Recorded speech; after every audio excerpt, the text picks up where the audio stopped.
Good evening, dear students. Let us discuss about testing of energy meter. Energy meter पे testing करते हैं और check करते हैं कि एनर्जी मीटर ओके है या ओके नहीं है.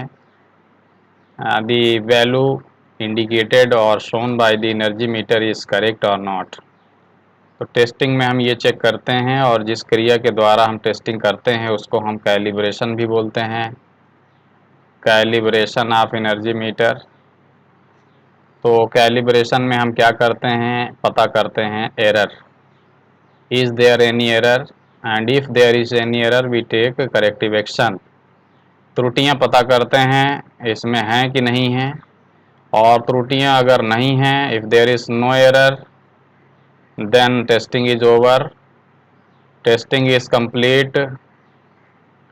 Testing is over.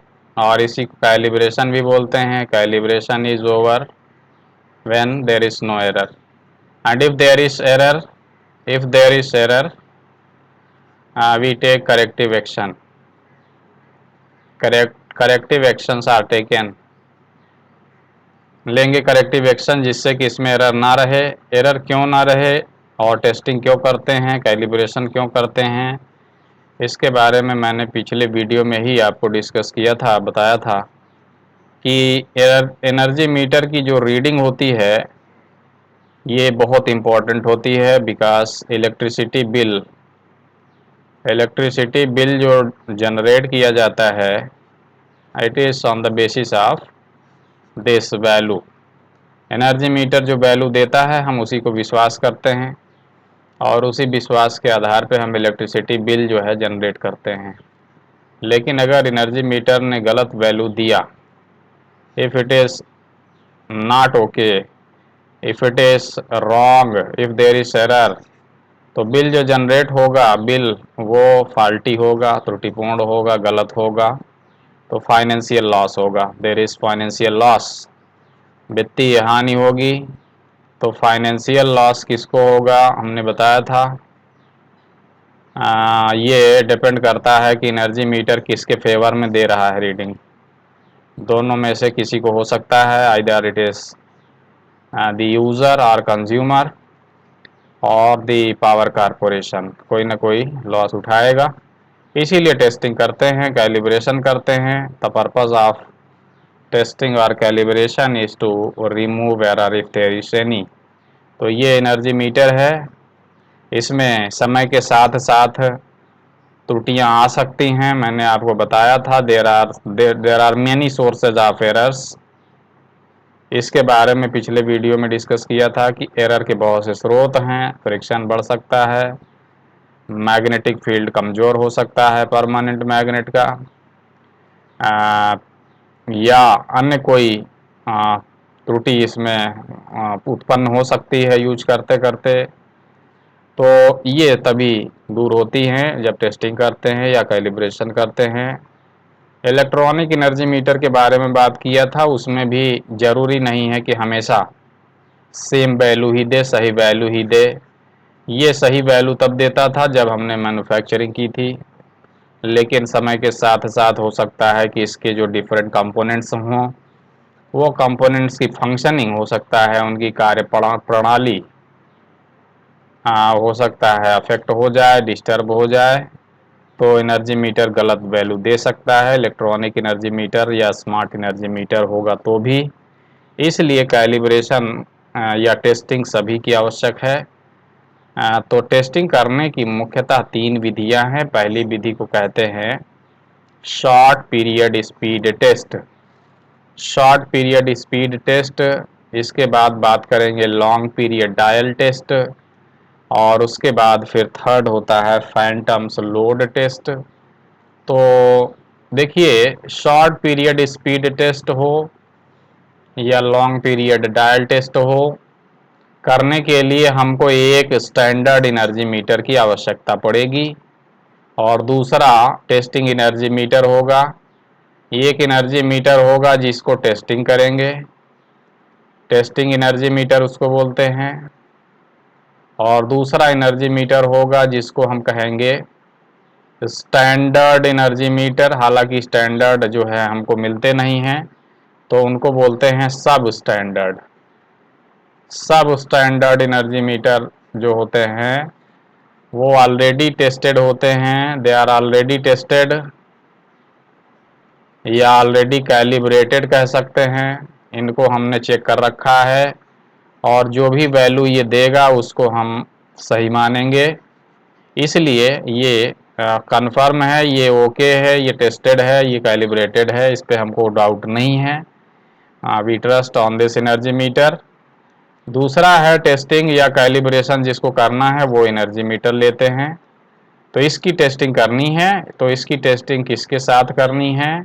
इसकी टेस्टिंग इसके साथ करनी है। ये कौन है? ये सब स्टैंडर्ड एनर्जी मीटर है या स्टैंडर्ड एनर्जी मीटर है। ध्यान रहे टेस्टिंग में या कैलिब्रेशन में जो एनर्जी मीटर लेंगे सब स्टैंडर्ड या स्टैंडर्ड एनर्जी मीटर, ये टेस्टेड होना चाहिए, इस पर कोई डाउट नहीं होनी चाहिए, ये फॉल्टी नहीं होना चाहिए, it should not be faulty, ये त्रुटिपूर्ण नहीं होना चाहिए। क्योंकि अगर ये त्रुटिपूर्ण होगा ये एनर्जी मीटर जिससे हम टेस्टिंग करने जा रहे हैं, इफ़ इट इज़ फॉल्टी, तो जो हम टेस्टिंग करेंगे जिसका वो फॉल्टी हो जाएगा खुद, देन इट बिकम्स फॉल्टी। अगर ये सही भी होगा तो भी ये गलत हो जाएगा, ध्यान रहे। तो इसलिए ये आवश्यक है कि हम अच्छे से इंश्योर कर लें, we have to make sure that this test sub standard energy meter और standard energy meter is okay and it is beyond doubt that it is giving actual value. We have no doubt issue, we have there is no chance of error in this instrument because it is well tested. ये अच्छे से tested है, इस पर कोई doubt नहीं है, कोई शक नहीं है, ये कंफर्म कर लेना है हमको और फिर तभी टेस्टिंग करनी है। तो ये होगा टेस्टिंग इसकी करेंगे एक नंबर की, और ये है दो जो है स्टैंडर्ड या सब स्टैंडर्ड एनर्जी मीटर। तो देखिए शॉर्ट पीरियड स्पीड टेस्ट का सर्किट देख लीजिए, सर्किट डायग्राम। ये एक लोड है, this is one load, rheostat लगाया गया है, हालांकि यहाँ पे हम इसकी जगह पर लोड लगा सकते हैं। यहाँ लोड क्या हो सकता है? सिंगल फेज लोड, बल्ब हो सकता है, आपको हमने बताया था, बल्ब हो सकता है, फैन हो सकता है, यहाँ पे ये फैन हो सकता है, यहाँ ट्यूब रॉड हो सकता है, यहाँ पे हीटर हो सकता है। ये सब कोई भी electrical load, single phase load जो हैं वो यहाँ पे ले सकते हैं। अमीटर क्यों लगाया गया है? इसमें करंट को नापने के लिए लगाया गया है। ये हमने दो एनर्जी मीटर लिया है, एक एनर्जी मीटर है स्टैंडर्ड एनर्जी मीटर है और दूसरा एनर्जी मीटर है जिसकी हमको टेस्टिंग करनी है। तो ये मान लीजिए कि ये स्टैंडर्ड एनर्जी मीटर है, स्टैंडर्ड एनर्जी मीटर, या इसको हम सब स्टैंडर्ड एनर्जी मीटर भी बोलते हैं, और हमको पता है कि ये टेस्टेड है। और ये एक नंबर है, ये दो नंबर का जो दो नंबर जिसको हम दे रहे हैं ये कौन है? ये जिसकी टेस्टिंग करनी है या जिसका कैलिब्रेशन करना है, टेस्टिंग भी कहते हैं इसको, कैलिब्रेशन भी बोलते हैं इसको, जिसका करना है टेस्टिंग ये वो है। तो देखिए दोनों को हम कनेक्ट करेंगे, एक ही लोड की एनर्जी नापेंगे, load is one, load same है, दोनों एनर्जी मीटर एक ही लोड की एनर्जी नापेंगे। तो लोड एक है तो एनर्जी भी दोनों की सेम आनी चाहिए। तो अब एनर्जी मीटर में कौन कौन से टर्मिनल होते हैं हमने आपको कंस्ट्रक्शन में बताया था। देखिए इसमें दो कॉइल होती है, इसमें जो CC लिखा है ये सीरीज मैग्नेट की कॉइल होती है, इसको करंट कॉइल भी कह सकते हैं, ये कॉइल होती है। जिसमें PC लिखा है ये पोटेंशियल कॉइल होती है, या इसको शंट मैग्नेट की कॉइल भी बोलते हैं। देखिए उसको पैरेलल में जोड़ते हैं। तो देख लीजिए ये जो CC है इसके जो दो टर्मिनल हैं M और L लिखा गया है, this is M, this is L। ये सब स्टैंडर्ड एनर्जी मीटर का कनेक्शन कर रहे हैं। तो M कहाँ है? M यहाँ पे है। L कहाँ है? L यहाँ पे है, ये L है, M L, इस तरह से सीरीज में जोड़ देंगे श्रेणी क्रम में। ये है करंट कॉइल या सीरीज मैग्नेट की कॉइल है, ये इस कॉइल को हम यहाँ इस तरह से कनेक्ट कर देंगे। दिस इज CC, और सीरीज मैग्नेट क्वाइल। लोड कहाँ होगा, लोड इधर होगा, ये ऐसे लोड लगाएंगे यहाँ पे ऐसे। तो ये देखिए जोड़ दिया। इसी प्रकार प्रेशर क्वाइल का देखिए एक सिरा कहाँ जोड़ा गया है, एक सिरा यम के पास जोड़ा गया है यहाँ, और दूसरा सिरा कहाँ जोड़ा गया है, दूसरा सिरा ले जाके बी पे जोड़ा गया है। तो ये दूसरा सिरा ये है, प्रेशर क्वाइल का पहला सिरा ये है, दूसरा सिरा ये है, तो ये पीसी है, ये दिस इज पीसी। तो ये पहला एनर्जी मीटर यानी सब स्टैंडर्ड एनर्जी मीटर को इस तरह से जोड़ देंगे। दूसरा एनर्जी मीटर जिसकी टेस्टिंग करनी है उसकी भी इसी तरह से क्वाइल होगी, सीसी, ये सीसी को सीरीज में जोड़ दिया, यम यहाँ पे है, यल यहाँ पे है, और ये जो पोटेंशियल क्वाइल है या शंट मैग्नेट क्वाइल है उसको कहाँ जोड़ेंगे, उसको पैरेलल में जोड़ देंगे, एक यम पे दूसरा बी पे। देखिए यहाँ पे, यहाँ पे। तो ये सी पॉइंट भी यहीं पे है, इसको आप सी पॉइंट कह सकते हैं, दिस इज सी पॉइंट। तो ये सी पॉइंट है यहाँ पे, ये यहाँ भी लिख सकते हैं, यहाँ भी लिख सकते हैं, ये सी पॉइंट है। ये सी पॉइंट यहाँ भी कह सकते हैं, सी पॉइंट यहाँ भी कह सकते हैं। तो ये सी पॉइंट है। तो ये इस तरह से कनेक्शन कर देंगे, एक ही लोड की एनर्जी नापेंगे दोनों एनर्जी मीटर से। Load is same, so amount of energy indicated by these 1 and 2 they should be equal because they are measuring energy of same load, एक ही लोड की एनर्जी नाप रहे हैं। तो ये तरीका अपनाते हैं हम। शॉर्ट पीरियड स्पीड टेस्ट कैसे करते हैं देख लीजिए। सर्किट कनेक्शन इस तरह से कर दिया। सर्किट कनेक्शन इस तरह से करने के बाद क्या करते हैं देखिए, दो एनर्जी मीटर लिया है हमने, अभी बताया। एक है सब स्टैंडर्ड एनर्जी मीटर, ये है सब स्टैंडर्ड एनर्जी मीटर, या स्टैंडर्ड एनर्जी मीटर हम कह सकते हैं, इसी को मैंने कहा था 1 नंबर। ये टेस्टिंग एनर्जी मीटर है जिसकी टेस्टिंग करनी है, 2 नंबर। अब क्या करेंगे, सर्किट इस तरह से कनेक्ट किया हमने। सर्किट को कनेक्ट करने के बाद में इसको 30 मिनट तक ऑन कर देंगे। 30 मिनट तक सप्लाई को ऑन कर दिया। रेटेड वोल्टेज देंगे कितना, जितना इस पे लिखा हुआ है। मान लीजिए इस पे लिखा है 220 वोल्ट लिखा है, तो 220 वोल्ट देंगे सप्लाई। तो पोटेंशियल क्वाइल इनर्जाइज हो जाएगी, ये भी इनर्जाइज हो जाएगा, दोनों की पोटेंशियल क्वाइल इनर्जाइज हो जाएंगी। दोनों पैरेलल में जुड़े हैं, दोनों मीजर कर रहे हैं कि लोड की एनर्जी। और इसको लोड दे देंगे, जितना भी लोड पे हमको इसको करना है टेस्टिंग, वैसे टेस्टिंग अलग अलग लोड पे कर सकते हैं। टेस्टिंग फुल लोड पे भी कर लेना चाहिए, टेस्टिंग हाफ लोड पे भी कर लेना चाहिए, टेस्टिंग 25% लोड पे भी कर लेना चाहिए। लेकिन मान लीजिए कोई लोड हमने कर लिया है, मान लीजिए फुल लोड कर लिया है, फुल लोड पे टेस्टिंग कर रहे हैं। तो फुल लोड पे टेस्टिंग का मतलब क्या है, रेटेड करंट बहनी चाहिए इसमें। रेटेड करंट, मान लीजिए रेटेड करंट दोनों एनर्जी मीटर पे या टेस्टिंग एनर्जी मीटर पे जो रेटेड करंट है वो जो भी लिखा होगा हम वो रेटेड करंट उसमें फ्लो कराएंगे। तो लोड हम वेरी कर सकते हैं, लेकिन ये सप्लाई वोल्टेज जो है वो उतना ही देंगे जितना उस पर रेटेड लिखा हुआ है। तो 30 मिनट तक क्यों ऑन कर देंगे, 30 मिनट तक इसलिए ऑन कर देंगे कि इसकी डिस्क घूमेगी, इसकी डिस्क घूमेगी, जो भी फ्रिक्शन होगा वो अपने स्टेडी स्टेट कंडीशन पे आ जाएगा।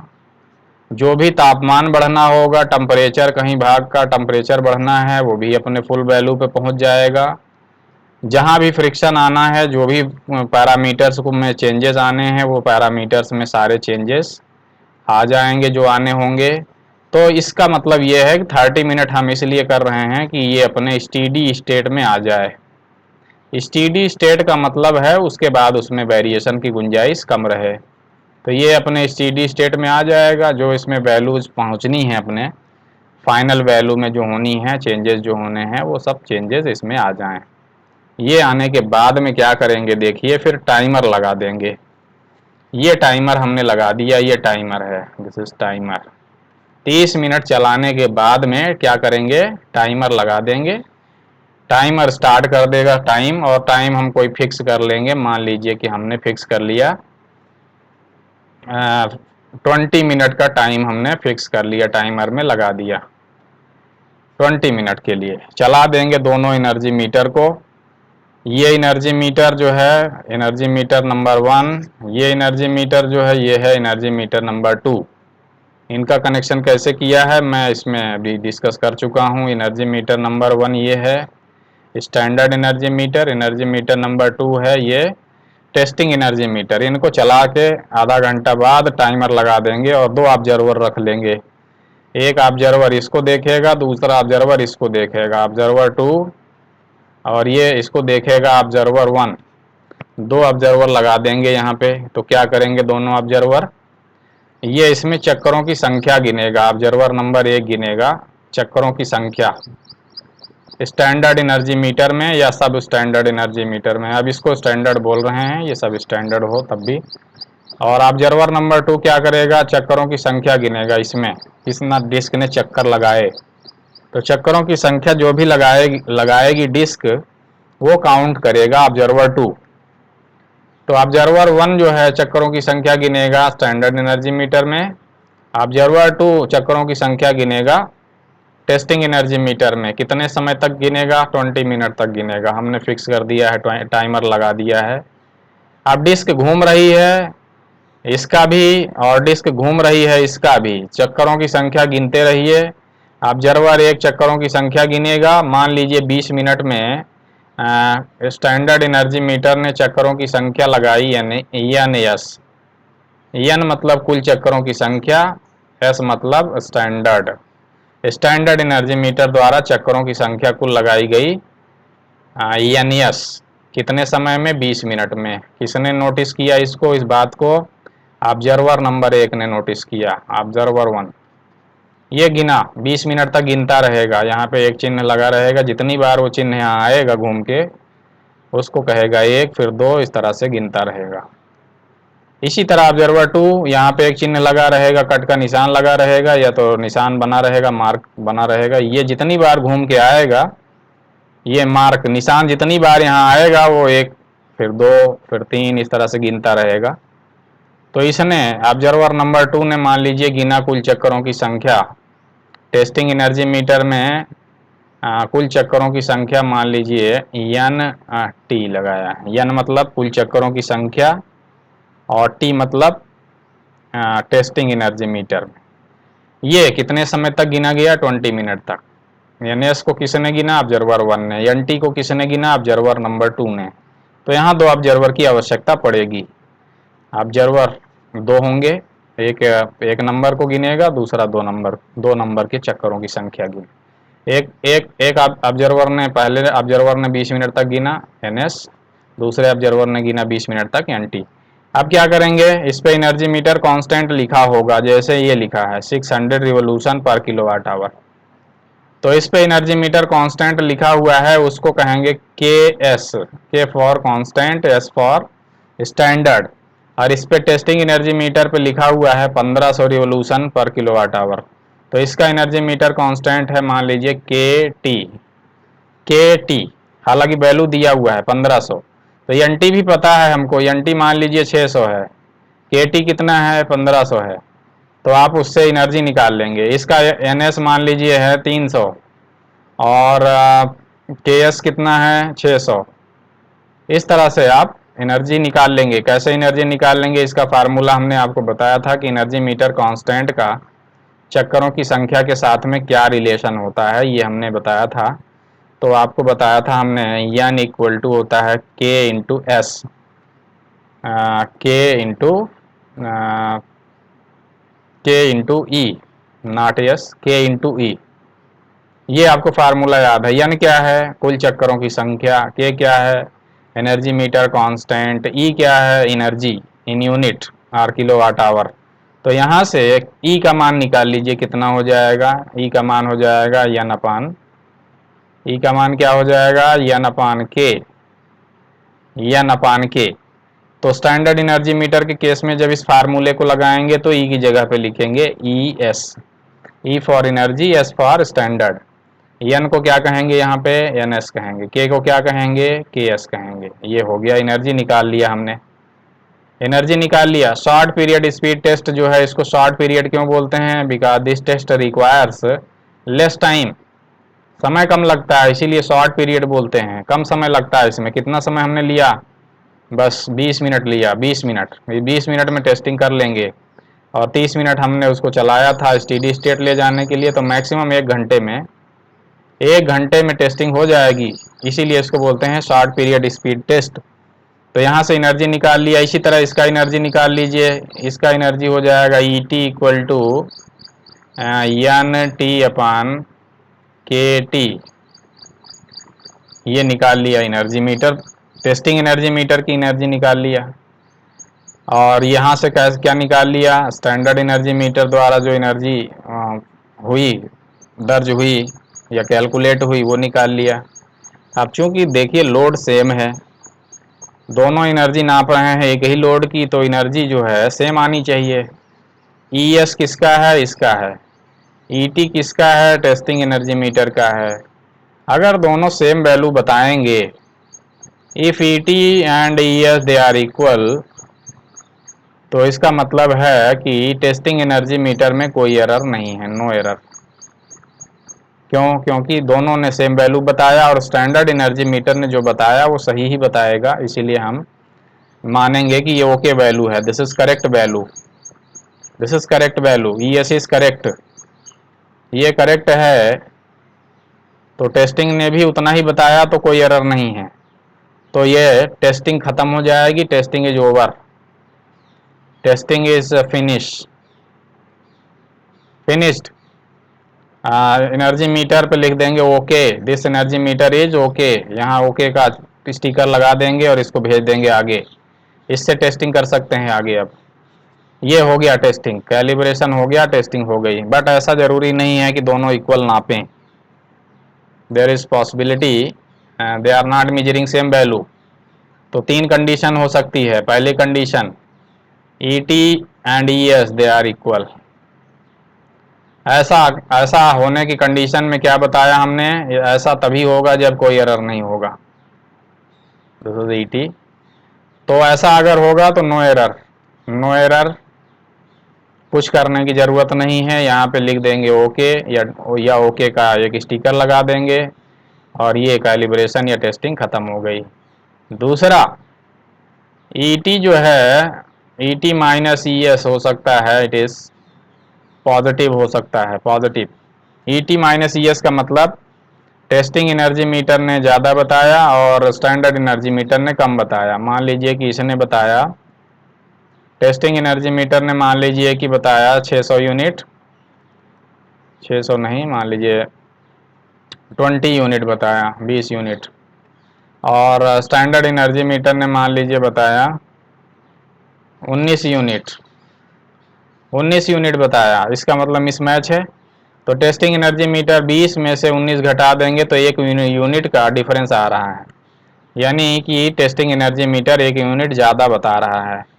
तो क्या करेंगे, ज़्यादा बताने की दशा में क्या करेंगे, इसका मतलब है कि टेस्टिंग एनर्जी मीटर जो है इसका डिस्क फास्ट है, तभी ज़्यादा रीड कर रहा है ये वैल्यू, तभी ये ज़्यादा यूनिट बता रहा है। डिस्क फास्ट है, तो टेस्टिंग एनर्जी मीटर का डिस्क फास्ट है, तो कैसे इसको स्लो करेंगे, इसका डिस्क स्लो करने के लिए ब्रेकिंग टार्क बढ़ा देंगे थोड़ा सा। ब्रेकिंग टार्क कैसे बढ़ाते हैं आपको बताया था मैंने। इस अक्ष के सापेक्ष टार्क डेवलप हो रहा है, ये दूरी है d। इस मैग्नेट को अगर इसके पास लाएंगे, पास अंदर लाएंगे, तो ब्रेकिंग टार्क कम होता है, और इसको दूर ले जाएंगे तो ब्रेकिंग टार्क बढ़ता है, क्योंकि डिस्टेंस जो है जितना ज़्यादा होगा, फोर्स जहाँ लग रहा है, यहाँ फोर्स लग रहा है इसके सापेक्ष में, इस बिंदु के सापेक्ष में, ये स्पिंडल के सापेक्ष है, यहाँ स्पिंडल है, ये दूरी जितना ज़्यादा होगी उतना ही ब्रेकिंग टार्क अधिक होगा, और ये दूरी जितना कम होगी ब्रेकिंग टार्क उतना कम होगा। तो हमको क्या करना है, इसकी स्पीड को घटाना है डिस्क की, क्योंकि फास्ट चल रहा है। तो डिस्क की स्पीड घटाने के लिए क्या करेंगे कि कुछ नहीं करेंगे एनर्जी मीटर में, बाकी कोई यहाँ कोई चेंज नहीं, नो चेंज। केवल चेंज कहाँ करेंगे, ब्रेकिंग मैग्नेट में चेंज करते हैं थोड़ा सा।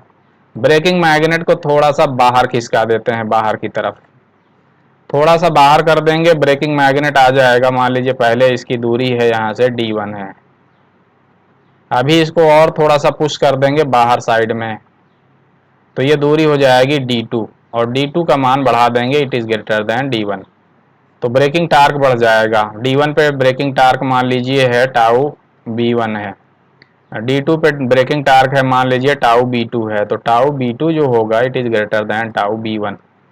तो ब्रेकिंग टार्क बढ़ जाएगा तो डिस्क पे ब्रेक लगेगा ज़्यादा पहले से, ब्रेकिंग टार्क बढ़ जाएगा। ब्रेकिंग ड्राइविंग टार्क इधर लगता है, ब्रेकिंग टार्क उसके उल्टा लगता है।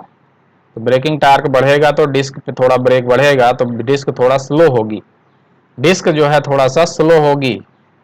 तो डिस्क स्लो होगी तो क्या होगा, हम उतना स्लो करेंगे जितने में कि दोनों बराबर यूनिट दर्ज करने लगें, तब तक हम इस ब्रेकिंग मैग्नेट को एडजस्ट करेंगे। और जब दोनों बराबर हो जाएंगे तो एरर ख़त्म हो जाएगी, तब टेस्टिंग जो है पूरा हो जाएगा। ये तरीका है। तीसरी कंडीशन ये हो सकती है कि ई टी माइनस ई एस जो है निगेटिव आ जाए। निगेटिव निगेटिव का मतलब है कि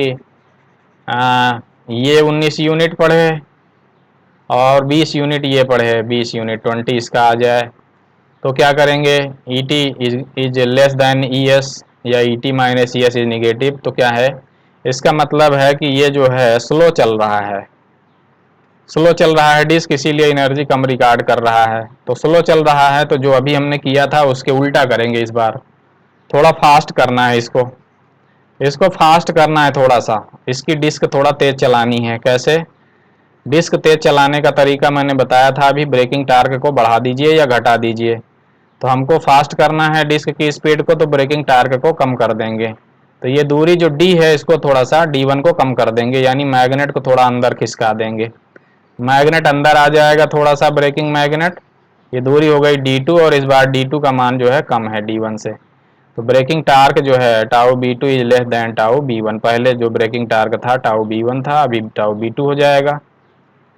तो ये टार्क जो है ब्रेकिंग टार्क कम हो जाएगा तो ब्रेक कम लगेगा डिस्क पे। ड्राइविंग टार्क सेम है, ब्रेकिंग टार्क जो है कम हो गया तो स्पीड थोड़ा सा डिस्क की बढ़ जाएगी। और ऐसा एडजस्ट करेंगे कि बढ़ते बढ़ते कि एनर्जी दोनों की सेम आ जाए। तो ये इस तरह से ब्रेकिंग मैग्नेट की पोजीशन को आगे पीछे करते हैं और एनर्जी मीटर में कोई बदलाव नहीं करते हैं। इस ब्रेकिंग मैग्नेट को अंदर करके ब्रेकिंग टार्क कम कर देते हैं और इसको थोड़ा सा बाहर करके ब्रेकिंग टार्क बढ़ा देते हैं, तो डिस्क की स्पीड को फास्ट या स्लो कर सकते हैं। इस बार हमको थोड़ा सा क्या करना है, फास्ट करना है। तो फास्ट करना है, थोड़ा अंदर कर दीजिए, ब्रेकिंग टार्क कम हो जाएगा और ये थोड़ा सा फास्ट हो जाएगा और वहाँ तक पहुँच जाएगा। तो इस तरह से एरर को दूर कर लेते हैं ब्रेकिंग मैग्नेट को आगे पीछे करके। अब ये जो एरर है, इस एरर को प्रतिशत के रूप में भी हम लिख सकते हैं। कैसे लिख सकते हैं, अभी हमने देखिए एरर को निकाल सकते हैं। एरर एरर कैसे निकाल सकते हैं, एरर को निकाल सकते हैं, दिस इज एरर। एरर कितनी है, E T minus E S, और इसको ई एस के से जब भाग दे देते हैं तो ये हो जाती है एब्सोल्यूट एरर। और इसको प्रतिशत में निकालना हो तो इंटू 100 कर देंगे तो ये हो जाएगा परसेंटेज एरर। परसेंटेज एरर इस तरह से हो जाएगी, ई टी माइनस ई एस अपान ई एस। ई टी क्या है, टेस्टिंग एनर्जी मीटर की वैल्यू, ई एस क्या है, स्टैंडर्ड एनर्जी मीटर की वैल्यू, और अपान ई एस कर देंगे और 100 से गुणा कर देंगे तो ये प्रतिशत एरर आ जाएगी, कितनी त्रुटि है। तो त्रुटि दूर कर सकते हैं, त्रुटि नहीं दूर करना है तो आपको पता रहे कि इतना प्रतिशत त्रुटि है, एरर है, तो भी आप उतना वैल्यू कम ज़्यादा घटा के बढ़ा के आप उसको मैनेज कर सकते हैं। तो इस तरह से टेस्टिंग ख़त्म हो जाती है शॉर्ट पीरियड में, इसीलिए इसको बोलते हैं शॉर्ट पीरियड स्पीड टेस्ट। इसमें एक क्लॉक की ज़रूरत पड़ती है, टाइमर की ज़रूरत पड़ती है और कम समय में होता है, इसीलिए इसको बोलते हैं short period speed test. It requires less time, कम समय में होती है, इसीलिए काफ़ी इसको प्रेफर किया जाता है। आपके पास जब ज़्यादा समय ना हो तो इसको आप प्रेफर कर सकते हैं, इस विधि को, कम समय में ये टेस्ट हो जाता है। क्या इस टेस्ट को इलेक्ट्रॉनिक एनर्जी मीटर में कर सकते हैं, ये कौन सा एनर्जी मीटर है, इलेक्ट्रॉनिक। इलेक्ट्रॉनिक एनर्जी मीटर में इस टेस्ट को कर सकते हैं कि नहीं कर सकते हैं, नहीं कर सकते हैं, नो। क्यों, क्योंकि यहाँ पे कोई डिस्क नहीं घूमता है, यहाँ डिस्क नहीं घूमता है कि आप चक्करों की संख्या गिन पाएंगे। यहाँ टेस्टिंग एनर्जी मीटर में और स्टैंडर्ड एनर्जी मीटर में ऐसा कुछ नहीं है। देखिए यहाँ पे कुछ लिखा भी नहीं है, लिखा है कहीं पे, कुछ नहीं लिखा है। एनर्जी मीटर कांस्टेंट भी नहीं लिखा रहता है इस पे और घूमता भी नहीं है कुछ। तो इसलिए शॉर्ट पीरियड स्पीड टेस्ट को इस पे कर नहीं सकते हैं इलेक्ट्रॉनिक एनर्जी मीटर पे। तो किस पे करते हैं short period speed test, electromechanical या इंडक्शन टाइप एनर्जी मीटर पे ही करते हैं जिसमें डिस्क घूमता है, वहाँ शॉर्ट पीरियड स्पीड टेस्ट करते हैं। अगला टेस्ट होता है long period dial test. Long period dial test जो होता है इट रिक्वायर्स मोर टाइम, इसीलिए इसका नाम है लॉन्ग पीरियड। ज़्यादा समय लगता है इसमें, और इसमें चक्करों की संख्या भी नहीं गिननी होती है। यहाँ चक्कर की संख्या कुछ नहीं गिनना है, और यहाँ 2 ऑब्जर्वर भी नहीं लगाने हैं। You don't need 2 observer, you need 1 observer only. कोई ज़रूरत नहीं है 2 ऑब्जर्वर की, क्योंकि यहाँ चक्करों की संख्या तो गिनना नहीं है। और इस बार क्या करते हैं, हम पर्याप्त समय लेते हैं, वी टेक इनफ टाइम। पर्याप्त समय लगाते हैं इसमें, कोई जरूर जल्दबाजी में हम नहीं है। इस बार हम इसको 10 घंटे, 20 घंटे और समय हो 24 घंटे टेस्टिंग करते रहेंगे, कोई दिक्कत नहीं है। आज रीडिंग लेके चले गए इसकी, कल फिर आएंगे और फिर जो है उतने समय हम रीडिंग लेंगे किसी दिए गए समय पे। तो इसमें ज़्यादा समय हम लगाते हैं इस टेस्टिंग में, इसीलिए इसको कहते हैं लॉन्ग पीरियड डायल टेस्ट। लेकिन इसमें भी 2 एनर्जी मीटर की ज़रूरत पड़ती है, जैसा कि पिछली बार, एक स्टैंडर्ड और 2 टेस्टिंग, जिसकी टेस्टिंग होनी है। तो ये 2 नंबर है, इसकी टेस्टिंग होनी है, इसको चेक करना है कि ओके है कि नहीं है। वी डोंट नो, इसको तो हमने चेक किया है कि ये ओके है, क्योंकि ये स्टैंडर्ड है, सब स्टैंडर्ड है, इसलिए ये जो वैल्यू बताएगा, 1 नंबर जो वैल्यू बताएगा हम उस पर डाउट नहीं करेंगे। 2 नंबर जो वैल्यू बताएगा हम यही देखना चाहते हैं कि ये सही है कि नहीं सही है। सर्किट क्या है, वही सर्किट है, उसी तरह से कनेक्ट करेंगे जैसा कि अभी हमने कनेक्ट किया था।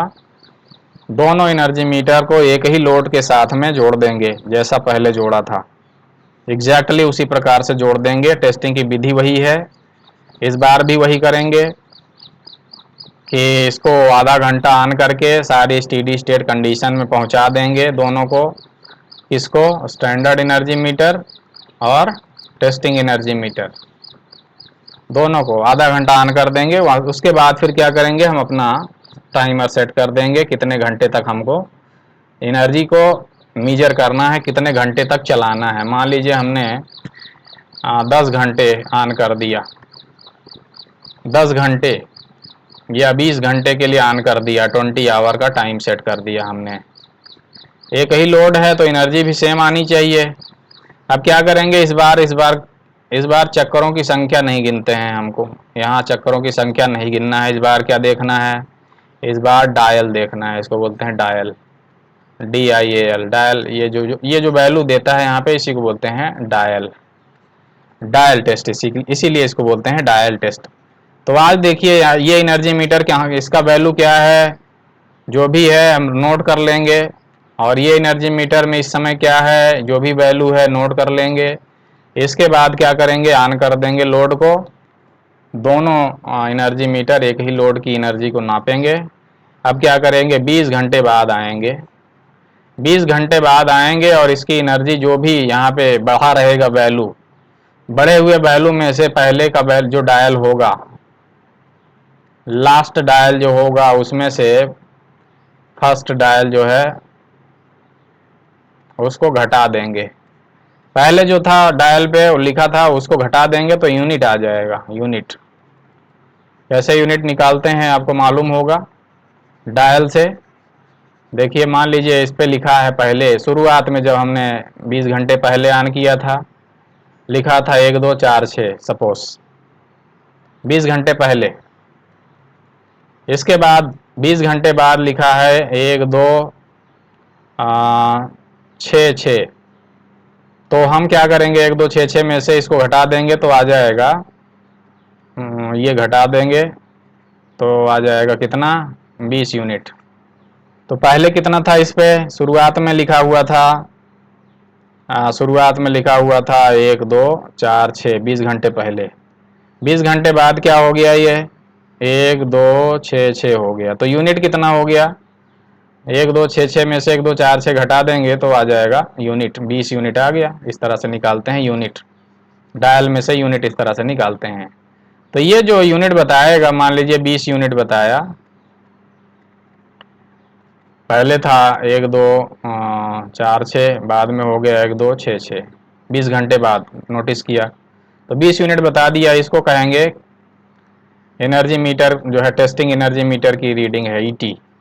इसी प्रकार सब स्टैंडर्ड या स्टैंडर्ड एनर्जी मीटर की वैल्यू जो है, शुरुआत में डायल कितना है, शुरुआत में मान लिए 4531 है 20 घंटे पहले, 20 घंटे बाद कितना हो गया, पहले कितना है 4531, 20 घंटे बाद हो गया मान लीजिए 4551, 20 घंटे बाद ये हो गया 4551, तो कितना यूनिट हुआ, 4551 में से 4531 घटा दीजिए पहले वाली वैल्यू, तो 20 यूनिट हो गया, 20 यूनिट आ गया ये।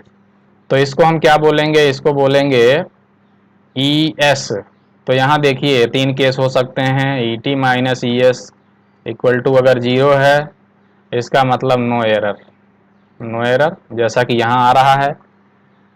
ई टी का मान कितना आया 20 यूनिट, ई एस का मान कितना आया 20 यूनिट, दोनों ने सेम वैल्यू बताया, सेम बताना भी चाहिए क्योंकि दोनों एक ही एनर्जी को रिकॉर्ड कर रहे हैं। नो एरर, नो एरर, कोई एरर नहीं है इसमें, यहाँ लिख दीजिए ओके और इसको भेज दीजिए आगे यूज करने के लिए या कैलिब्रेशन इससे करने के लिए, या इससे दूसरे एनर्जी मीटर की टेस्टिंग भी इससे कर सकते हैं। ये हो गया। दूसरी कंडीशन ये हो सकती है कि ये 20 घंटे बाद ये रह जाए 20 यूनिट 4-6 की जगह पे 20 यूनिट, 20 यूनिट 6-6 की जगह पे 20 यूनिट 6-7 हो जाए, तो इसने कितना यूनिट बताया, फिर तब यूनिट निकालेंगे 21 आएगा। इसने बताया 20 यूनिट, इसने बताया 21 यूनिट, तो ई टी माइनस ई एस क्या है, E T minus E S इस बार है पॉजिटिव है, 21 माइनस 20 इक्वल टू 1 यूनिट का डिफरेंस है, 1 यूनिट ज़्यादा दे रहा है तो क्या करेंगे, 1 यूनिट ज़्यादा दे रहा है तो क्या करेंगे, फास्ट चल रहा है, फास्ट चल रहा है तो इसको स्लो करना है। डिस्क को कैसे स्लो करेंगे, हमने इसका तरीका आपको बता दिया है, थोड़ा सा ब्रेकिंग मैग्नेट को बाहर निकाल लो, ब्रेकिंग टार्क जो है बढ़ जाएगा, ब्रेकिंग टार्क बढ़ जाएगा, ब्रेकिंग टार्क टाउ भी बढ़ जाएगा, ड्राइविंग टार्क को कोई चेंज नहीं करना है, ब्रेकिंग टार्क बढ़ जाएगा और इस तरह से एडजस्ट करिए कि डिस्क की स्पीड थोड़ा सा कम हो जाए, थोड़ा सा डिस्क की स्पीड कम हो जाएगी तो 1 यूनिट जो ज़्यादा बता रहा है वो सेट हो जाएगा, तो एरर दूर हो जाएगी। तीसरी कंडीशन क्या हो सकती है, ये तो दूसरी कंडीशन हो गई, E T minus E S equal to positive आ रहा है। तीसरा हो सकता है E T minus E S equal to negative आ जाए, कैसे 19 यूनिट ही आ जाए, ये कैसे, ये 20 घंटे बाद 6-6 ना आकर के 6-5 आ जाए, तो 19 यूनिट आया, जबकि इसने स्टैंडर्ड ने कितना बताया था 20 यूनिट, तो एरर आ गया ना, डिफरेंस आ गया दोनों में। ये तो सही बता रहा है, this is okay because it is tested already, ये टेस्टेड नहीं है, यही तो टेस्टिंग कर रहे हैं, तो ये माइनस आ गया यानी कम बताया, लेस वैल्यू आ रही है। लेस वैल्यू का मतलब क्या है, सीधा मतलब है स्लो चल रहा है डिस्क, डिस्क को थोड़ा फास्ट करिए, कैसे, यहाँ से थोड़ा सा देखिए इसकी दूरी कम कर दीजिए, इसको थोड़ा सा मैग्नेट को अंदर खिसका दीजिए, मैग्नेट थोड़ा अंदर आएगा तो यहाँ आ जाएगा तो दूरी कम हो जाएगी, ब्रेकिंग टार्क कम हो जाएगा, ड्राइविंग टार्क उतना ही है, ब्रेकिंग टार्क कम हो जाएगा तो डिस्क थोड़ा फास्ट हो जाएगा, डिस्क को थोड़ा फास्ट कर दीजिए तो 1 यूनिट और बढ़ जाएगा, उतना सेट कर दीजिए। इस तरह से एरर पता चल जाती है और एरर को दूर भी इस तरह से कर लेते हैं, अगर कम आ रही है कम वैल्यू तेज कर दीजिए, तेज ज़्यादा आ रही है कम कर दीजिए, इस तरह से। इस बार देखिए क्या हो रहा है, टाइम ज़्यादा लग रहा है because we are giving 20 hours, इस बार चक्कर नहीं गिने हम, सीधे एनर्जी डायल से निकाल लिया, डायल इसको बोलते हैं, डायल, डायल से निकाला हमने डायरेक्ट।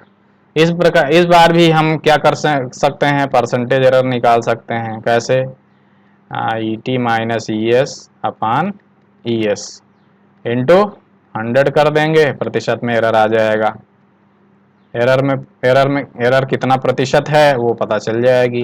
एब्सोल्यूट एरर निकालना है तो ई टी माइनस ई एस अपान ई एस कर दीजिए, तो ये प्रतिशत एरर भी हम निकाल सकते हैं, एरर को दूर भी कर सकते हैं, इस तरह से टेस्टिंग करते हैं। This test is more reliable compare to short period speed test because we have given more time, ज़्यादा समय दिया है हमने तो वैल्यू काफ़ी जो आएगी रिलायबल होगी, काफ़ी समय बाद ये वैल्यू ली गई है, तो ये जो है, लेकिन इसमें समय ज़्यादा लगता है, एनर्जी खर्च भी ज़्यादा होती है, 20 घंटे एनर्जी खर्च हो रही है तो इतना समय तक एनर्जी जो है वेस्ट होती रहेगी, खर्च होती रहेगी, लोड लगा के हमने छोड़ दिया है, क्या करना है, एनर्जी खर्च हो रही है, वेस्टेज हो रही है, पावर वेस्ट हो रहा है, तो ये लॉन्ग पीरियड डायल टेस्ट होता है इस तरह से। क्या इस टेस्ट को इलेक्ट्रॉनिक एनर्जी मीटर पे भी कर सकते हैं या इलेक्ट्रॉनिक और इंडक्शन दोनों आपस में मिला के कर सकते हैं? यस, कर सकते हैं, कोई फ़र्क नहीं पड़ता। इलेक्ट्रॉनिक एनर्जी मीटर मान लीजिए स्टैंडर्ड है, testing energy meter induction type है, कर सकते हैं क्योंकि हमको यहाँ चक्कर नहीं गिनने हैं, डायल देखने हैं। तो इलेक्ट्रॉनिक का इससे कर सकते हैं, इंडक्शन एनर्जी मीटर का इलेक्ट्रॉनिक से कर सकते हैं, वाइस वर्सा, कोई दिक्कत नहीं है, एक दूसरे से कर सकते हैं। क्योंकि डायल टेस्ट है, इस टेस्ट में हमको चक्कर नहीं गिनने हैं। इसमें तो चक्कर गिन सकते हैं लेकिन इसमें चक्कर कैसे गिनेंगे, यहाँ तो कोई डिस्क नहीं होता है। इसलिए डायल टेस्ट का ये बेनिफिट है कि आप इसको इंडक्शन एनर्जी मीटर पे भी लगा सकते हैं और standard energy electronic energy meter पे भी लगा सकते हैं और इंडक्शन एनर्जी मीटर पे भी लगा सकते हैं, दोनों पे लगा सकते हैं। अगला होता है phantom load test. Phantom load test को बोलते हैं फिक्टिटियस लोड। ये फिक्टिटियस लोड क्या होता है? इसको हिंदी में कहते हैं आभासी लोड। आभासी लोड, ये कोई लोड होता नहीं है, लोड किया जाता है, लोड का आभास कराया जाता है एनर्जी मीटर को। हालांकि लोड नहीं होता है लेकिन एनर्जी मीटर को आभास कराया जाता है कि आपके ऊपर लोड है। जैसे आपने ट्रांसफार्मर में सुना होगा ओपन सर्किट और शॉर्ट सर्किट टेस्ट ट्रांसफार्मर पे करते हैं। तो शॉर्ट सर्किट जो है कोई लोड नहीं है, शॉर्ट सर्किट तो करके हम उसको लोड का आभास कराते हैं। वैसे यहाँ भी है, phantom load is not a load. ये क्या है? ये आभासी लोड बोलते हैं। ये टेस्टिंग का कोई नया प्रकार नहीं है। ये शॉर्ट पीरियड स्पीड टेस्ट भी उस पर भी लगा सकते हैं फैंटम लोड, और लॉन्ग पीरियड डायल टेस्ट पे भी, लॉन्ग पीरियड डायल टेस्ट में भी ये यूज कर सकते हैं phantom load. Phantom load test कोई नया टेस्ट का प्रकार नहीं है, बल्कि ये क्या है, ये लोड करने का एक तरीका है। एनर्जी मीटर हमने बताया ना, लोड करेंगे। देखिए एनर्जी मीटर को लोड किया जाता है, ये एनर्जी मीटर को लोड किया जाता है। ये तो लोड करके कौन सा टेस्ट करते हैं? शॉर्ट पीरियड स्पीड टेस्ट करते हैं। और कौन सा टेस्ट करते हैं? लॉन्ग पीरियड डायल टेस्ट करते हैं। लेकिन ये लोड करने का तरीका ही एक एक तरीका तो है कि आप डायरेक्ट लोड करिए। डायरेक्ट लोड करने का मतलब है इस पे बल्ब पंखा सब ऑन कर दीजिए तो ये लोड हो जाएगा। इसमें पावर लॉस बहुत होता है। इसमें क्या होता है? Power loss. खास करके अगर आपको एनर्जी मीटर की टेस्टिंग करनी है सैकड़ों हजारों, तो ये लॉस होता रहेगा, रेगुलर लॉस होगा। और ये रेगुलर लॉस जो होगा तो ये पावर लॉस जो है फाइनेंशियल लॉस होगा, आपको वित्तीय लॉस, ढेर सारा पैसा वेस्ट करेंगे आप। तो लोगों ने दिमाग लगाया कि इस लॉस को कैसे कम किया जाए। तो इस लॉस को कम करने का तरीका यही है, फैंटम लोड करिए। फैंटम लोड कोई लोड नहीं है, बल्कि ये आभासी लोड होता है। तो एनर्जी मीटर की टेस्टिंग करते हैं फैंटम लोड से, तो ढेर सारी पावर सेविंग होती है, पावर बचत होती है। चाहे शॉर्ट पीरियड करना है स्पीड टेस्ट या लॉन्ग पीरियड डायल टेस्ट, दोनों में से कोई पे भी आप फैंटम लोड लगा सकते हैं। समझिए कि फैंटम लोड क्या है। एक डायरेक्ट लोड होता है जिसके बारे में मैं अभी बात किया। डायरेक्ट लोड का मतलब एक्चुअल में लोड होता है एनर्जी मीटर, उसमें हम पंखा बल्ब मोटर ये सब ऑन करके लोड करते हैं। दूसरा होता है फैंटम लोड, हम इसके लिए कोई लोड नहीं लगाते हैं एनर्जी मीटर पे, लोड का आभास उसको कराते हैं क्या कि वो लोडेड है। तो इससे पावर सेव होता है। कैसे सेव होता है देखिए। एक एनर्जी मीटर एग्जांपल की तरह तौर पे ले लीजिए कि मान लीजिए एक एनर्जी मीटर है 220 वोल्ट, ये 9 एम्पियर। 220 वोल्ट का मतलब इसकी पोटेंशियल कॉइल पे 220 वोल्ट लगाना है, तभी इसकी फुल वोल्टेज होगी सप्लाई। ये कितना वोल्टेज दिया? 220। 9 एम्पियर का मतलब इसकी करंट कॉइल में 9 एम्पियर की करंट जानी चाहिए, तब ये जो है फुल लोड होगा। 9 एम्पियर करंट कॉइल में 9 एम्पियर बहना चाहिए। Resistance of pressure coil and current coil is 4400। इसका रेजिस्टेंस है आरपी कितना है? 4400 ओम है। और करंट कॉइल का रेजिस्टेंस कितना है? करंट कॉइल का रेजिस्टेंस है 0.1 ओम है। इसका रेजिस्टेंस है, मान लीजिए इसको आरसी से डिनोट करते हैं, 0.1 ओम। मैं आपको बताया था कि करंट कॉइल का रेजिस्टेंस बहुत कम होता है क्योंकि लोड के सीरीज में होता है। इसका पोटेंशियल कॉइल का रेजिस्टेंस वेरी हाई होता है क्योंकि ये लोड के पैरेलल में होता है। ये एग्जांपल में भी आपको दिख रहा होगा, तो एक एग्जांपल ही दे रहे हैं। तो पावर कंजम्पशन कितना होगा बताइए, अगर लोड करें तो, फैंटम लोड करें तो कितना होगा। डायरेक्ट लोड करेंगे तो कितना पावर कंजम्पशन होगा, ये लोड लगा दें डायरेक्ट तो कितना पावर खपत होगी, और फैंटम लोड लगाएं तो कितना पावर खपत होगी। कंपेयर करते हैं, लेट अस कंपेयर। ये एनर्जी मीटर है, इस पर लोड करेंगे एक डायरेक्ट लोड करके चेक करेंगे कितना पावर खर्च होगी, दूसरा लगाएंगे फैंटम लोड, तब देखेंगे कितना पावर पावर इसमें खर्च होती है। तो लेट अस कंपेयर, तुलना करते हैं, पहले डायरेक्ट लोड करते हैं, एनर्जी मीटर को डायरेक्ट लोड करते हैं। डायरेक्ट लोड का मतलब मैं बता दिया अभी आपको, इसकी पोटेंशियल कॉइल में दीजिए 220 वोल्ट, तब ये पोटेंशियल कॉइल एनर्जाइज हो जाएगी। यहाँ पे वोल्टेज कितना लगाया हमने, यहाँ पे वोल्टेज लगाया 220 वोल्ट। इसका रेजिस्टेंस कितना है, 4400 ओम है। ये हो गया, लोड हो गया। करंट कॉइल में करंट कितनी बहनी चाहिए, 9 एम्पियर। तो 9 एम्पियर का लोड आपको लगाना पड़ेगा, 9 एम्पियर। बल्ब लगाओ, हीटर लगाओ, पंखा लगाओ, टुल्लू लगाओ, ऐसा ऑन करते जाओ और करते जाओ कि यहाँ 9 एम्पियर की करंट बहे। 9 एम्पियर की करंट लोड में जब बहेगी तो करंट कॉइल में भी 9 एम्पियर की करंट बहेगी। और करंट कॉइल का रेजिस्टेंस कितना है, 0.1 ओम है, बहुत कम होता है। चलिए पावर लॉस देखते हैं दोनों में कितना होगा। पावर लॉस कितना होगा पोटेंशियल कॉइल में, पहले निकाल लीजिए। ये पावर लॉस पोटेंशियल कॉइल में कितना होगा, V square upon R P. ये हो जाएगा power loss into in potential coil, PV लिख रहे हैं, PV. P for power loss, V for voltage coil. यहाँ पावर लॉस हुआ, इसमें कितना पावर लॉस हुआ, PV. V square upon R P, V square का मान रख दीजिए 220 स्क्वायर अपान आर पी मतलब 4400। कैलकुलेट कर लीजिए कितना आ जाएगा, 11 वाट आ रहा है, 11 वाट, 11 वाट ये आ गया। तो पोटेंशियल कॉइल में पावर लॉस होगा कितना, पोटेंशियल कॉइल में पावर लॉस होगा 11 वाट। ये हो गया, निकाल लिया हमने। करंट कॉइल में देखिए पावर लॉस कितना होगा, यहाँ पे पावर लॉस कितना होगा करंट कॉइल में। करंट कॉइल में करंट कितनी है, 9 एम्पियर। करंट कॉइल में वोल्टेज कितना लगाया है, 220 वोल्ट। वही वोल्टेज लगाया है पोटेंशियल कॉइल में, वही वोल्टेज लगाया है करंट कॉइल में। तो 220 वोल्ट के कारण 9 एम्पियर बह रही है, तो पावर कितनी होगी, पावर होगी P इक्वल टू VI। ये तो ये पावर हो जाएगी, इसको कहेंगे PC। तो PC जो है करंट कॉइल में पावर लॉस है, वो कितनी है, V इंटू आई। V कितना है 220, I कितना है 9। तो इसको आप गुणा करके निकाल लीजिए, तो कितना हो गया 1980 वाट, 1980 वाट। ये क्या हो गया, ये हो गया PC।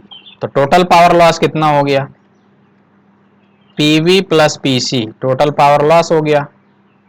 तो जोड़ दीजिए, दोनों को जोड़ डालिए, 1980 प्लस 11 तो ये हो जाएगा 1991 वाट।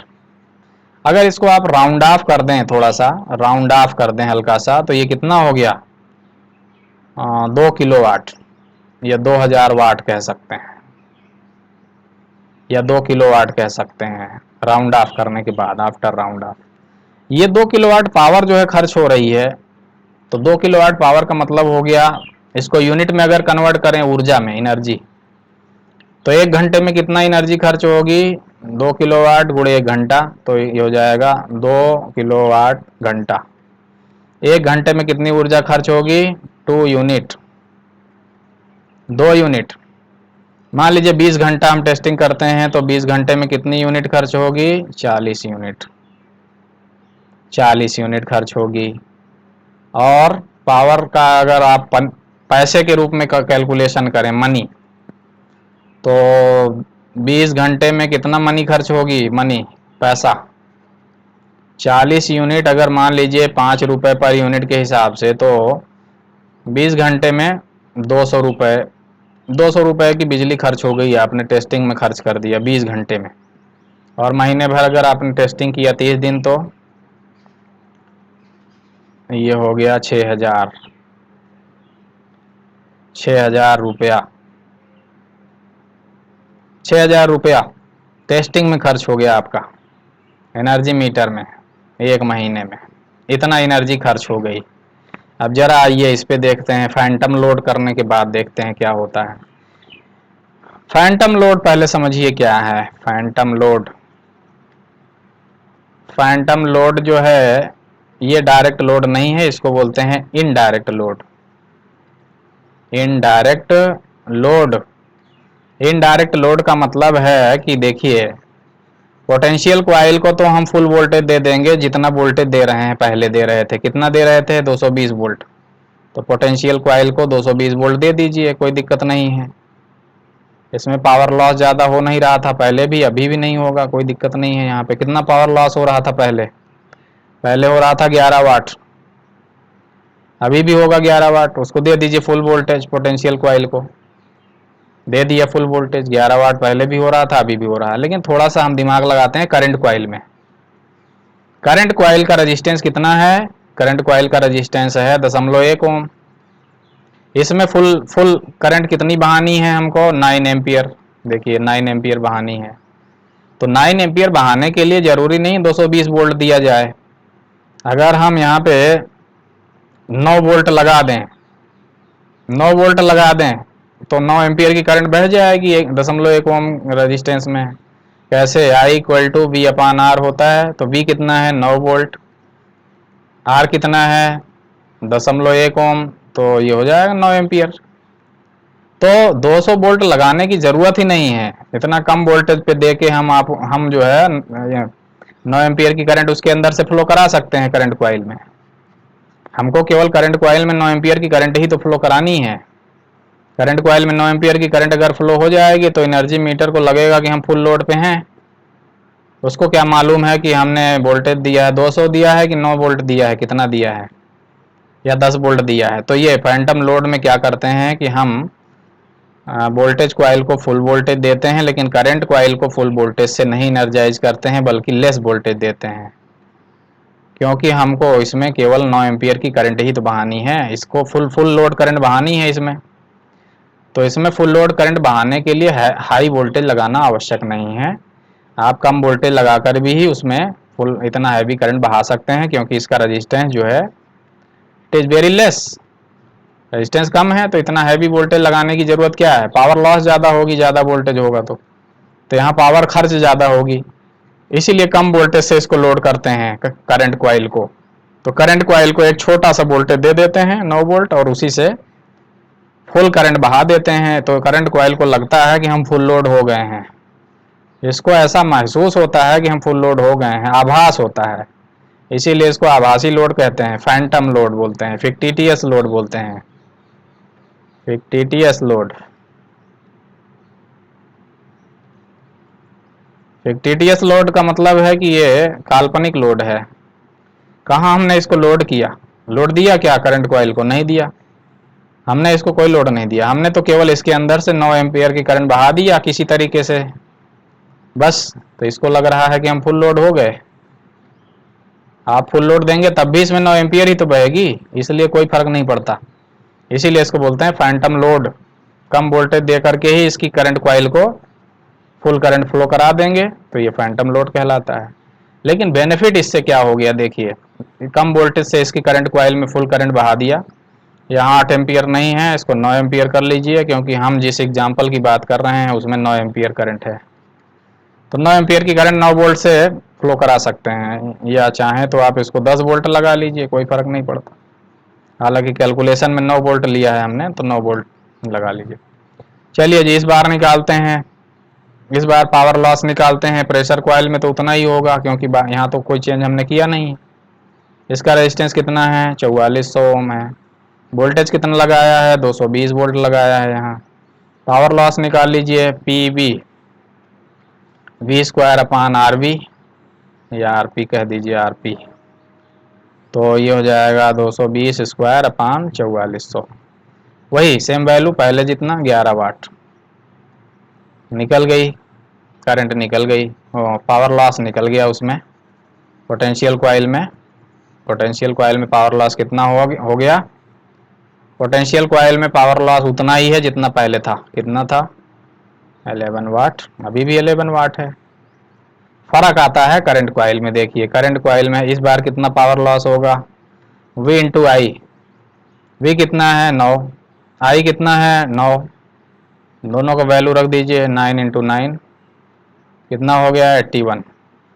तो टोटल पावर लॉस कितना हो गया, टोटल पावर कितना हो गया, यहाँ तो 81, यहाँ 11 वाट, 11 वाट हो गया पोटेंशियल कॉइल में। करंट कॉइल में कितना 81 वाट। दोनों को जोड़ डालिए, पीसी पीवी प्लस पीसी, तो कितना हो जाएगा 81 प्लस 11, तो ये कितना हो जाएगा 92 वाट। बहुत कम हो गया, पहले की तुलना में बहुत कम हो गया। इस बार पावर कितना हो गया 91 92 वाट हो गया। कितना पावर सेव हो गया, क्यों, करंट कॉइल में पावर कम हो गया ना, बहुत कम हो गया पावर करंट कॉइल में, 81 वाट। तो इस बार पावर कितनी हो गई टोटल 92 वाट। इसको राउंड ऑफ अगर मैं कर दूं तो उसको 100 वाट कर दूं, 100 वाट कर दिया राउंड ऑफ करके, तो राउंड ऑफ करके 100 वाट कर दिया, 100 वाट। तो इस बार पावर कितनी हो गई 100 वाट। तो सेविंग कितना हो गई पावर की, आप कंपेयर कर लीजिए। पहले कितनी पावर खर्च होती थी 2000 वाट, 2 किलोवाट। अब कितना पावर खर्च हो रही है 100 वाट। तो सेविंग कितनी हो गई पावर की, सेविंग प्रति घंटा हो गई 1900 वाट की सेविंग हो गई। इतना सेविंग हो गई, इतना सेविंग 1900 वाट की सेविंग कर लिया हमने फिर टीटीएस लोड या फैंटम लोड लगा के।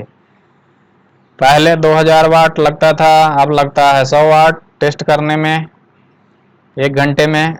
तो 1 घंटे में कितना ऊर्जा सेव कर कितना पावर सेव हो गई 1900 वाट, 1900 वाट हमने सेव कर लिया।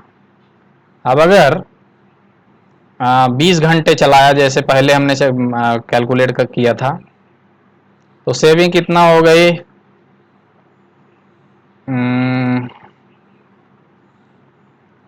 1900, 1 घंटे में सेविंग हो रही है वाट, तो 20 घंटे में कितना सेविंग हो जाएगी, ये हो जाएगी 38 किलोवाट कह सकते हैं, 38 किलोवाट 20 घंटे में। और यूनिट में कन्वर्ट करेंगे तो 38 यूनिट या 38 किलोवाट आवर। तो इसमें 5 रुपए के हिसाब से आप कैलकुलेट कर लीजिए, इंटू 5, 190 रुपये सेव कर लिया आपने 20 घंटे में। और महीने भर में कितना सेव कर लिया, 30 से गुणा कर दीजिए, 30 से गुणा कर दीजिए, तो सेविंग हो गई 5700 की सेविंग हो गई। तो देखिए पहले कितना खर्च आता था महीने भर में टेस्टिंग पे 6000, 6000 आता था पहले इस एनर्जी मीटर पे टेस्टिंग पे। अब कितना आ रहा है, अब आएगा 5700 की सेविंग हो गई, तो इसका मतलब अब कितना आएगा 300।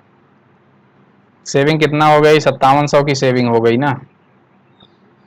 तो सेविंग अगर 5700 की हो गई है 5700 की, तो इसका मतलब कितना खर्च कितना आएगा फिर 6000 माइनस 5700, तो ये 300 रुपये की केवल खर्च आएगा। तो हमने कितना सेव कर लिया, सो मच, बहुत ज़्यादा। और अगर इसी तरह की हमारे पास सैकड़ों एनर्जी मीटर टेस्टिंग में लगे हों, हमने कारखाना खोल रखा हो, फैक्ट्री चला रही हो, और उसमें हम टेस्टिंग करने का कोई बिजनेस करते हों, तो हम सोच समझ सकते हैं आपकी कितना हम सेव कर लेंगे। ये तो महीने भर में सेविंग हो गई, इसको आप अनुअल कैलकुलेट करेंगे, अनुअल साल भर में, तो इसमें 12 से गुणा कर दीजिए, 5700 गुणे 12। और अगर आप सेविंग करते रहे 20 साल 30 साल बिजनेस, तो आप इसको देखिए कितना करोड़ों जो है रुपए सेव करेंगे, लाखों करोड़ों। और इस तरह के बहुत से एनर्जी मीटर पे अगर आप टेस्टिंग कर रहे हैं तो कितना भारी सेविंग होगी। So phantom load test is very very very very important, खास करके जब एनर्जी मीटर लार्ज साइज के हों, बड़े एनर्जी मीटर हों जिनकी करंट कैपेसिटी हैवी हो, तो उनमें डायरेक्ट लोड करने से ढेर सारी पावर लॉस होती है, ढेर सारी पावर लॉस होती है, इसलिए ये अच्छी विधि नहीं मानी जाती है। तो Phantom load is better option, better choice. इसमें हम क्या करते हैं, फैंटम लोड में इस तरह से करंट कॉइल को फुल वोल्टेज ना दे करके, छोटा वोल्टेज दे करके इसके करंट कॉइल में फुल करंट बहा लेते हैं और हम ढेर सारी पावर सेविंग करते हैं, पावर सेव करते हैं और एनर्जी सेव करते हैं और मनी सेव करते हैं, पैसा। और इस तरह से हम हज़ारों एनर्जी मीटर टेस्ट करते रहेंगे तो हम we can save lakhs rupees, we can save crores of rupees, लाखों करोड़ों रुपए बचा सकते हैं इस तरह से फैंटम लोडिंग करके। So it is very very very important. Phantom loading is not a different method of testing, but ये लोड करने की टेक्निक है। इसमें आप शॉर्ट पीरियड स्पीड टेस्ट भी कर सकते हैं, इससे इससे लॉन्ग पीरियड डायल टेस्ट भी कर सकते हैं। ये केवल लोड करने का तरीका अलग है। इस फैंटम लोड टेस्ट करना क्या है, एनर्जी मीटर को लोड करने का एक तरीका अलग है, आभासी लोड बोलते हैं। इससे एनर्जी मीटर में ढेर सारी पावर सेविंग होती है, एनर्जी लॉस कम होता है, पैसा बचता है और टेस्टिंग जो है आपकी इकोनॉमिकल हो जाती है। इकोनॉमिकल टेस्टिंग, इकोनॉमिकल टेस्टिंग होगी, बहुत इकोनॉमिकल। कहाँ पहले 6,000 खर्च हो रहा था, मैं एक एग्जांपल दे रहा था जिसमें एक एनर्जी मीटर में, अभी 300 खर्च हो रहा है महीने भर का। तो कितना सेव कर लिया, 5700 रुपया। एक छोटे से एग्जांपल में देख लीजिए, जो व्यक्ति कारखाना चला रहा होगा, सैकड़ों हजारों एनर्जी मीटर टेस्ट कर रहा होगा, उसका कितना सेव होगा महीने भर में, लाखों, साल भर में करोड़ों। तो इस तरह से आप देख सकते हैं phantom loading is so important. So we use this loading for larger, in larger energy meter जिसमें हैवी करंट हमको फ्लो करानी है, पावर सेव होता है ढेर सारी इससे। Thank you for watching this video, thank you so much.